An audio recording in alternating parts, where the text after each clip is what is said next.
Congratulations on this project. I thought it was a fantastic watch last night when I was watching it. So What was it like Awesome. in creating this atmosphere that's both creepy yet it's a very beautiful spot to be in? Yeah, I mean, I think that is one of the things that we really wanted to capture was that dichotomy, right? Of like how you can be in this kind of amazingly beautiful, serene space, and yet like that sense of fear when you're alone, especially in a space that's so vast, kind of creeps in. And what does that do to you psychologically? That psychological aspect to it really caught me off guard. Once again, that space is so beautiful. It seems so relaxing, yet the characters seem to be in this mix of emotions where they're both stressed, they're lonely. There's so much going on with them. How do you start to embody a character like that? Do you want to answer that one? yeah, I guess so. I mean, first of all, glad you watched it and dug it. That's awesome. No, I think at least for us we were thinking about how land contains so much history, and that sometimes some people don't have the skill set for being alone and letting those sounds come in. You're so busy doing this and doing that that if you were to really sit still and really question every sound and let your imagination go to, well, what could that sound be? I don't know that sound. That could be extremely scary when you're in a space that you don't understand how it works, and you don't know what's around every corner, what's behind every tree. I think we were thinking about the time how, like, yeah, even the most beautiful piece of land, you don't know its history, you don't know what happened there, you don't know what could happen there. And when your brain goes on that, it could be terrifying. Would you like to add anything? Well, I was just going to say, I think also because of when we were filming it in 2020, that idea of, or kind of like all of our minds, I think, were going beyond the reality of what was happening because we were all so isolated because of COVID. And so to some degree, I think this is an extrapolation of that, right? It's like looking at how far will your mind go to project the scariest version of something, and how much of that is real when you're looking at a land that has a personality of its own versus how much of that really just is in your head. Yeah, and I think that I wasn't a main character in this film, but from my point of view, like pacing has a lot to do with that of and you were talking about something so beautiful. If you stare at it long enough, you can creep yourself out, and that sort of like confrontation of the normal pace of film that you normally have of like, this is the cut point, this is when we're supposed to move on, and just not, and sitting in it longer than you think you should, that helps to add to character, viewer, creator, any part of this movie to start to feel like, oh no, God. Definitely. I used to live in a place where my backyard was the forest, basically. So I know that feeling of what is out there, and what was that noise. When filming this, was there any instances where the cast freaked each other out just by like being in a place like that? I have a good one. I remember there's one scene where Ike and Arjun are walking by after their hike. They're like freestyling or whatever, walking by a house, the house. And we kept doing it. We kept doing take after take. And then one of the takes, it was like, you know what? I'm going to go inside that house and I'm going to, move past the window while they're walking by. And there's one, I think it's actually the one we used, but there's one where Arjun and Ike were walking by the house, and then I just moved in the window and they went, oh my God. We really, we did creep each other out on that one. I definitely think that's one of the parts where I did jump because I did not expect it to happen. That's awesome. Is there any while writing this and then getting to shoot it, was there any part where you like this part where you added because there was an opportunity to intensify the feeling of whatever was happening in that scene? It's fine from one thing that came to my mind because I feel like we did this. You guys discovered some stuff in the space, and one thing that sticks in my mind is when Ike is out in the woods. There's certain shots where Arjun is inside of a tree, and that still creeps me out. It just makes me feel.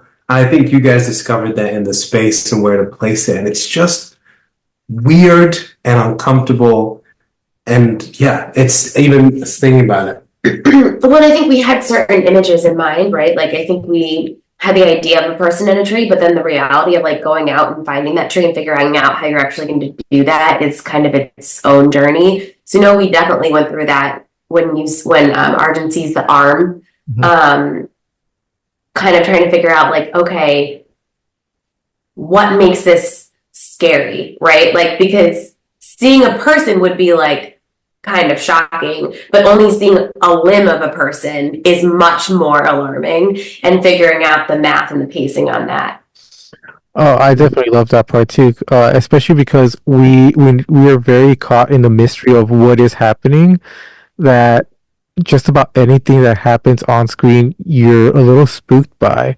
So even to the end of the movie, I'm very much in suspense. So would it be possible to get a part 2 or continue this story going so we get more stories from whatever this entity is that's causing all this havoc?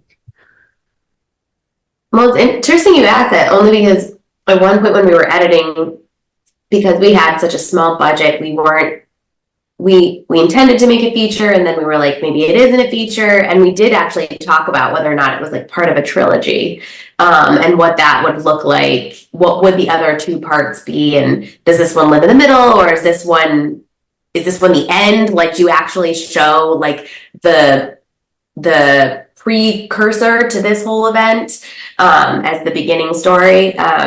But I don't know. We could investigate it more. We kind of landed on just one, but we could have come home too. I also will say that again. there's so many, and Nicole, you can talk about it. There's like so much mythology from those mountains, and so many like weird images and other things that you could explore, folk tales from that time, that I'm sure there could be a brother or a sister piece. For sure. You know, which other filmmakers can make too. Yeah. Yeah, I think so, absolutely. And like Chinaza was saying, we pulled a lot from a lot of folk tales from the region, and from like images that we pictured when we read those folk tales, but also the Hudson River School paintings, which is like part of the history of that land also. And so, yeah, the idea of taking that sort of thing that shows up in a lot of these folk tales about outsider coming to town and, you know, falling in love, and, you know, that whole thing, which keeps happening over and over and over again. I think there is something to that echo, whether it's us making it or someone else, but yeah, echoes are huge. Yeah, definitely. For me, I always like to watch these horror movies very late at night. I think I started this at 2 a.m. just so I could have a creepy feeling. Love that. I'm do that in a theater with a group. Like, is that something that you think about while creating the movie? Like the mindset that the audience will be in while in the theater? Yeah, I mean, I think one thing that was really important to us when we were in the editing process was the sound design on this. And I think, like, in my ideal world, you would watch this movie in a dark room that has surround sound. So I think in that sense, we definitely thought about it. And I think it's a movie that you want, that my intention was for them to feel like they were in that landscape with us, right? To kind of lose yourself in those images. yeah, I don't know if you want to add to that, Nicole, but No, I agree. I think at the very least, we knew we didn't want this to be a movie to be watched on a laptop or a phone. definitely not. Even though if you have to, but you yeah, know, I like, mean, Yeah, of but course. ideally, If that's all you the got, screen.